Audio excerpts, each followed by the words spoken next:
우리가 교리를 배우는 것은 굉장히 큰 의미가 있어요. 왜냐하면 우리 신앙의 뼈대를 형성을 합니다. 우리가 물론 지금까지 많은 설교를 통해서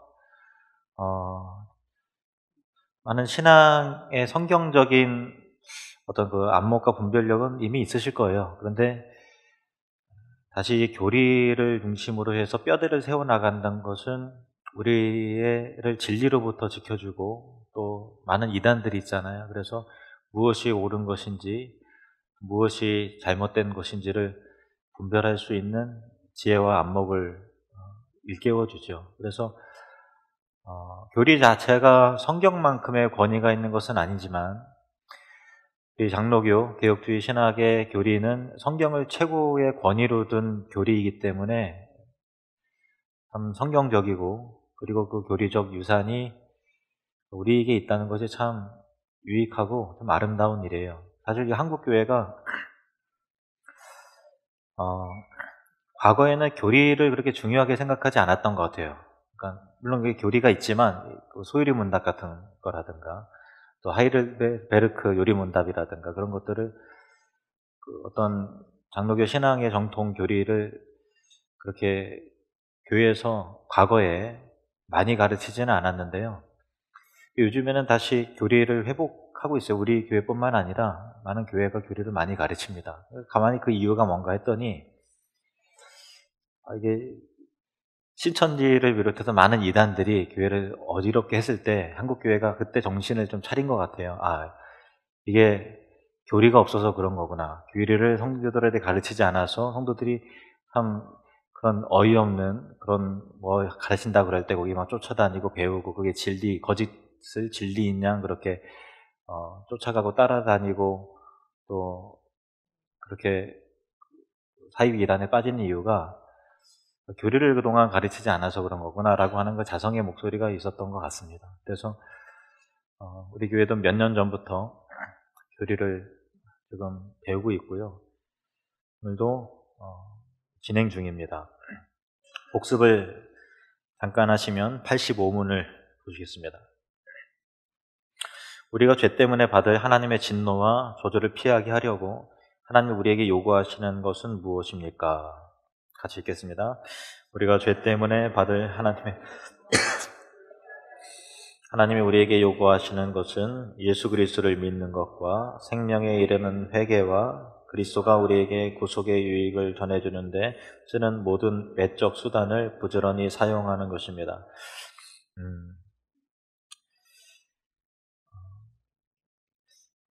우리가 다 죄인인데 어떻게 하면 그 죄를 심판하신 하나님의 진노로부터 우리를 구원해낼 수 있느냐?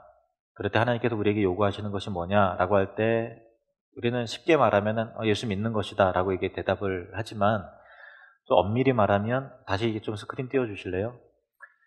좀 더 정확하게 말하면 우리에게 요구하시는 것은 예수 그리스도를 믿는 것, 그것뿐만 아니라 생명에 이르는 회개 요소와 믿음의 요소가 함께 언급이 되죠. 그리고 또 그것뿐만 아니라 그리스도가 우리에게 구속의 유익을 전해주는 데 쓰는 모든 외적인 수단을 부지런히 사용하는 것인데 이게 85문이잖아요. 그래서 그 다음에 86문의 순서는 예수 그리스도를 믿는 것이 믿음이란 과연 뭐냐를 우리에게 교훈하고요.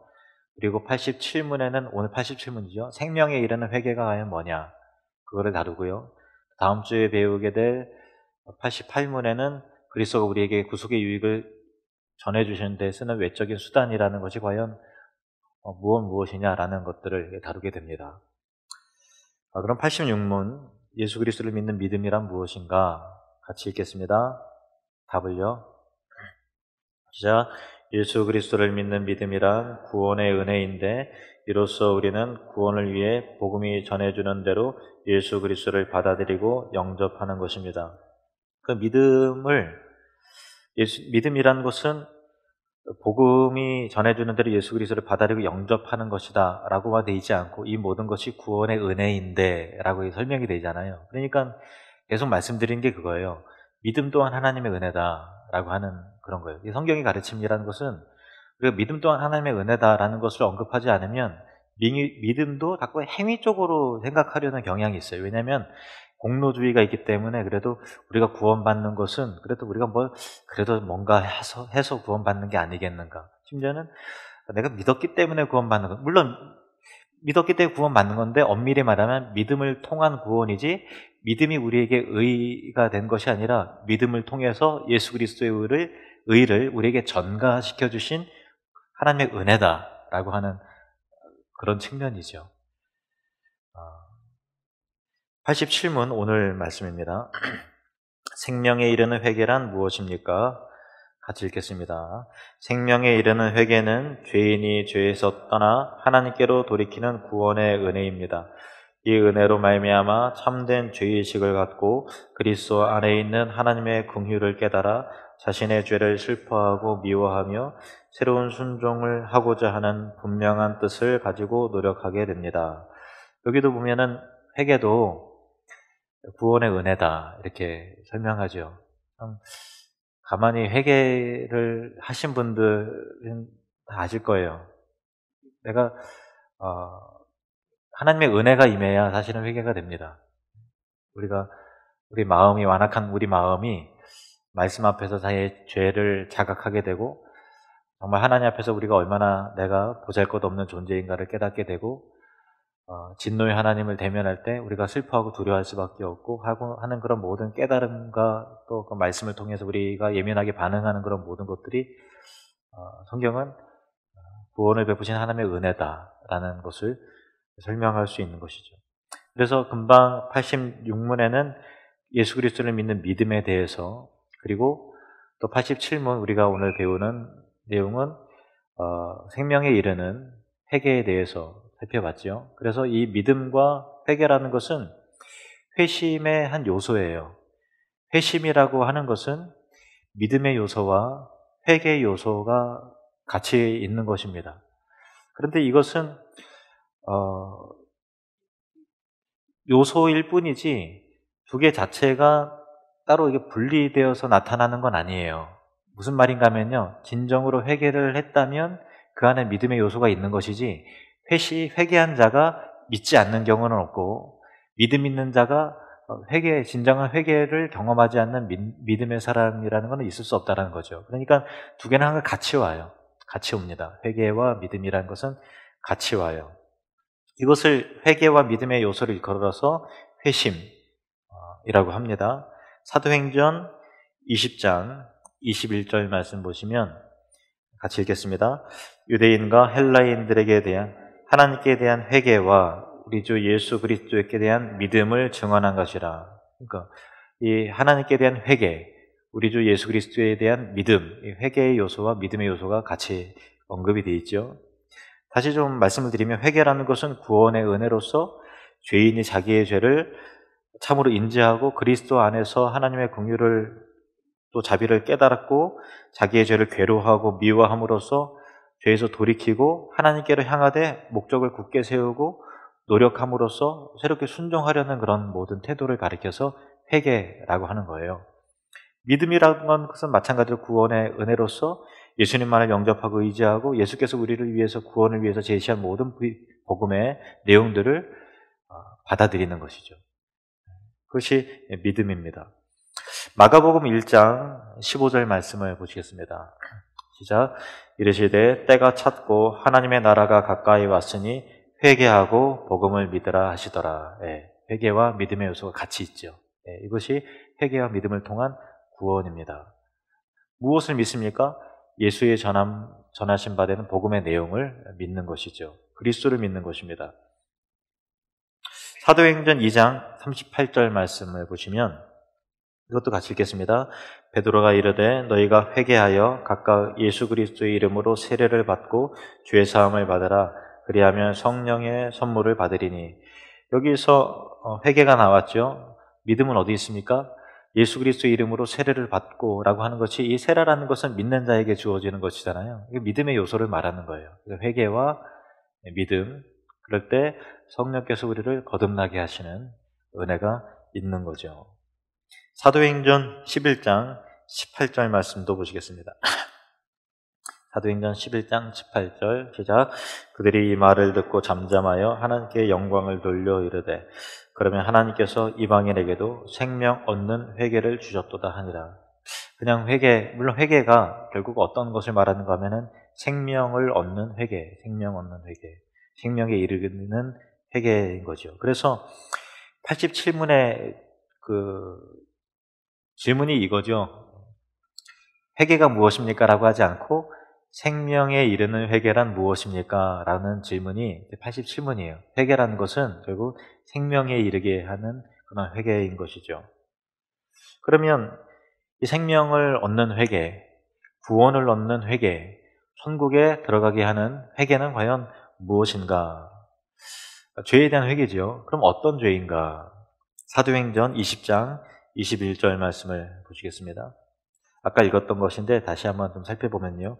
유대인과 헬라인들에게 하나님께 대한 회개와 되죠. 그냥 회개가 아니라 하나님께 대한 회개라는 거예요. 그러니까 우리가 보통 죄를 회개한다 하면은 참 윤리와 도덕적인 측면으로 생각을 해요. 뭐 어떤 도둑질을 한다든가 거짓말을 했다든가 아니면은 싸웠다든가 남을 속였다든가 또 폭력을 행사했다든가 또 남의 것을 뭐 가로채서 자기의 소유로 삼았다든가 또 부모를 공경하지 않았다든가 등등 어떤 이 관계적인 거 사회적인 부분에 있어서의 어떤 기본적인 질서와 윤리에 저촉되는 것을 일컬어서 보통 죄라고 인식을 하지만 하나님께서 말씀하시는 죄는 근본적인 죄, 하나님께 대한 죄를 회개하는 것이다 라고 성경이 분명히 말씀하고 있죠.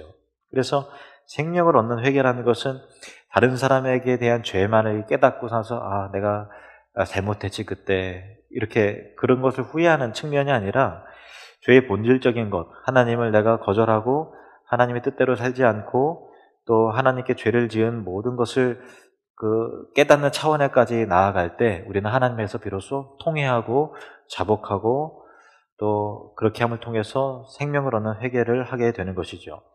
다시 이 87문을 좀 정리해서 보면 생명에 이르는 회개란 무엇입니까? 보면 다시 차근차근 제가 읽어드릴게요. 생명에 이르는 회개는 죄인이 죄에서 떠나 하나님께로 돌이키는 구원의 은혜입니다. 하나님께로 돌이키는 구원의 은혜다. 이 은혜로 말미암아 참된 죄의식을 갖고 그리스도 안에 있는 하나님의 공유를 깨달아라는 거예요. 그러니까 이 믿음이라는 것은 전인격적이어야 돼요. 회개도 전인격적입니다. 해보세요. 참된 죄의식을 가져요. 말씀이 임하면 그 앞에 말씀대로 우리가 살지 못했던 자기 자신의 부패한 모습들을 보잖아요. 참된 죄의식을 가져요. 지성이 회복되는 거예요. 어떤 지식적인 부분들이 그리고 그리스도 안에 있는 하나님의 긍휼을 내가 회개할 때 나를 받아주시고 자녀 삼아주신 하나님의 은혜를 우리가 말씀을 통해서 깨닫게 되는 거죠. 이것이 지성적인 영역입니다. 그리고 나서 자신의 죄를 슬퍼하고 미워해요. 그죠? 내가 죄인이다 라는 것이 지성적으로 들어오지만 이것으로 인해서 괴롭고 자기의 죄가 미워지고 자기가 하는 행동이 후회스럽고 자기의 어떤 완악함과 교만함이 참 증오가 될 만큼 어떤 처참한 그런 그 감정을 느끼게 돼서 눈물이 쏟아지게 되고 통해하는 그런 감정적 움직임이 일어나게 돼요.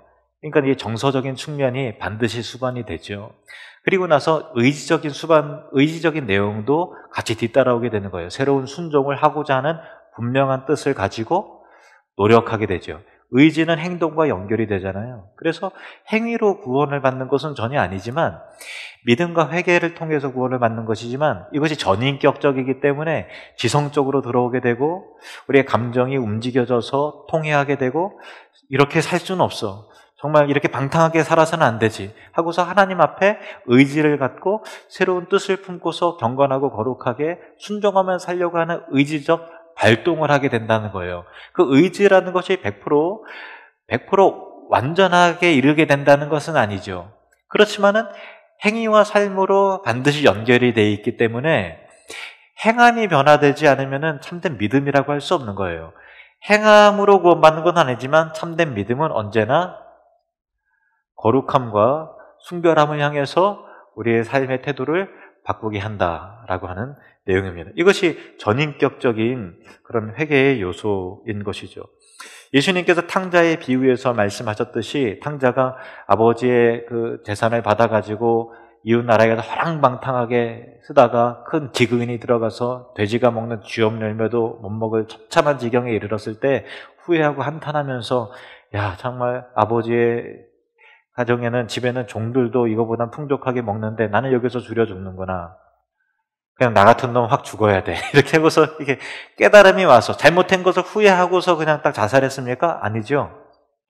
아버지의 품에 가서 나는 감히 아버지의 아들이라 일컬음을 받지 못하고 종들의 하나로 역임을 달라고 간구하면 아버지께서 나를 그래도 거두어 주신다면 그래도 가야 되겠다 하고서 의지를 가지고 후회하고 한탄한 것뿐만 아니라 발걸음을 돌이켜서 아버지께로 갔잖아요. 그 의지적인 요소를 일컬어서 회개라는 거예요. 회개, 돌이키는 거, 하나님께로 돌이키는 거죠. 여러분 꼭 기억하십시오. 회개는 하나님 아버지에게로 돌이키는 것입니다. 우리가 자꾸만 타성에 젖어서 회개가 계속 반복되니까 어떤 의식이 드는가 하면 어차피 은혜로 구원받는 거야. 뭐 나는 뭐 안 돼. 뭐 어차피 난 천국 가니까. 이렇게 해서 하나님께서 원하시는 거룩한 삶을 하려고 애를 써야 되는데 잠깐만 어차피 우리가 자꾸만 은혜로 구원을 받는 것이다라는 것을 잘못 해석을 해서 회개를 할 필요도 없고 무감각해지는 거죠. 어차피 난 안 돼 하면서. 그리고 돌이키려고 하지도 않고 죄에 대해서 반복적으로 하면서 자기 스스로의 어떤 가면을 쓴 것 같이 양심의 어떤 처음에는 찔림이 오고 가책이 있었는데 이제는 계속 반복되다 보니까 양심에 화인 맞은 것 같이 그렇게 외식하게 되는 그런 경우도 있는데 그거는 정말 성령의 진리와 은혜를, 구원의 교리를 잘못 이해해서 그런 것입니다. 정말 예수 믿는 사람은 반드시 삶의 변화가 나타납니다.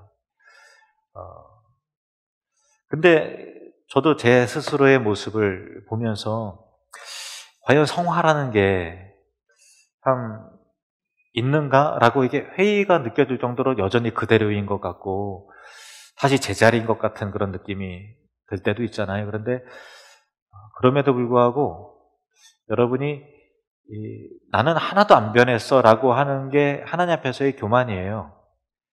왜 그런가 하면은 여러분 의지로 변화된 게 아니라 하나님께서 여러분을 계속 변화시켜 가고 계시는 그 섭리를 여러분 꼭 인정을 해야 돼요. 여러분은 예수 믿기 전과 분명히 다릅니다. 그리고 변화될 것입니다. 그 믿음의 삶을 그렇게 살아가야 되는 것이죠. 가룟 유다는 자기가 예수님 앞에 그 돈을 받고서 판 것에 대해서 후회했어요. 양심의 가책이 왔어요. 그래서 아까 말한 바와 같이 나 같은 놈은 확 죽어야 돼. 이렇게 해서 목매달아서 죽었어요. 성경은 이것을 가리켜서 회개라고 하지 않아요.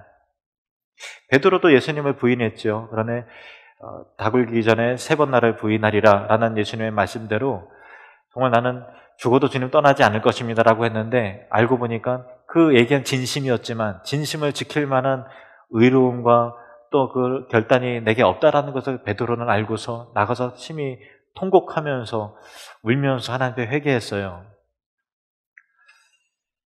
그래서 예수님께서 찾아왔을 때 결국은 예수님의 은혜를 통해서 새롭게 변화가 되어서 초대교회를 새롭게 세워나가는 가장 위대한 사도가 되지 않았습니까? 회개는 주님 앞에 우리를 다시 새롭게 하는 은혜가 되는 것입니다. 여러분, 저와 여러분이 주님 앞에 그냥저냥 신앙생활하는 자가 아니라 날마다 죄가 생각날 때 우리의 연약함이 깨달아지거든 어쩐지 십자가 앞에 무릎 꿇고 회개하는, 그래서 삶을 계속해서 새롭게 해나가는 저와 여러분이 되기를 주님의 이름으로 축복합니다. 고린도후서 7장 10절 말씀을 보십시오. 고린도후서 7장 10절 시작. 하나님의 뜻대로 하는 근심은 후회할 것이 없는 구원에 이르게 하는 회개를 이루는 것이요 세상 근심은 사망을 이루는 것이니라. 해보세요. 여러분의 마음 가운데 근심이 있어요. 그 근심이 어디로부터 온 근심인 줄 알아요. 세상 때문에 근심합니까? 그러면 그 근심이 믿음에서 온 게 아니에요. 근데 우리 안에 틀림없이 어떤 근심이 있어야 돼요. 근심이 뭐냐면 하나님의 뜻대로 하는 근심이 있다는 거예요. 나의 부족함과 연약함과 내가 또 형제의 마음을 아프게 했구나, 내가 하나님의 뜻에 이렇게 순종하지 못했구나 라고 하는 그 죄에 대한 예민한 마음으로서의 근심이 들어와야 돼요. 그러면 믿음과 회개의 요소는 뭐냐면 하나님의 은혜 가운데 회개하는 자에게 베풀어 주신 하나님의 자비와 긍휼을 우리가 믿고 신뢰하는 거잖아요. 그런 회개를 하게 됐을 때는 다시 마음의 기쁨과 평강과 은혜가 내 안에 다시 회복되는 것을 스스로가 알 수 있죠. 그런 믿음이 저와 여러분에게 있기를 주님의 이름으로 축복합니다. 그래서 회개라는 것은 삶으로 이어지기 때문에 단순한 어떤 뉘우침과 눈물 정도가 아니에요. 요엘서 2장 12절 말씀을 보시겠습니다. 요엘서 2장 12절 시작. 여호와의 말씀에 너희는 이제라도 금식하며 울며 애통하고 마음을 다하여 내게로 돌아오라 하셨나니, 이제라도 금식하고 울며, 그러니까 모든 금식이나 밥을 일정 기간 끊는 거잖아요. 나의 힘의 자원을 세상의 어떤 그런 거에 기대지 않고 하나님만 의지하겠습니다라고 하는 그런 결단이잖아요. 너희는 이제라도 금식하고 울며 애통하고 마음을 다하여 내게로 돌아오라. 전인격적이죠. 지성과 감성적인 부분과 의지적인 요소가 같이 어우러져 있습니다. 이런 참된 회개는 하나님이 우리에게 주시는 선물이에요. 에스겔서 11장 19절에서 20절 말씀. 내가 그들에게 한 마음을 주고 그 속에 새 영을 주며 그 몸에서 돌 같은 마음을 제거하고 살처럼 부드러운 마음을 주어, 하나님께서 그 부드러운 마음을 준다. 돌 같은 마음을 제거하고 부드러운 마음을 주어서 20절, 내 율례를 따르며 내 규례를 지켜 행하게 하리니 그들은 내 백성이 되고 나는 그들의 하나님이 되리라. 그래서 참된 회개는 성화로 이루어집니다. 더 거룩해져 갑니다. 물론 성화의 과정 속에서 우리는 또 죄를 짓죠. 그러면 다시 회개의 과정을 겪게 됩니다. 회개의 생활은 죽는 그날까지 계속이 됩니다. 그런 과정을 통해서 어제보다 오늘 더 경건해지고 오늘보다 내일 더 거룩해지는 저와 여러분이 되기를 주님의 이름으로 축복합니다. 기도하시겠습니다.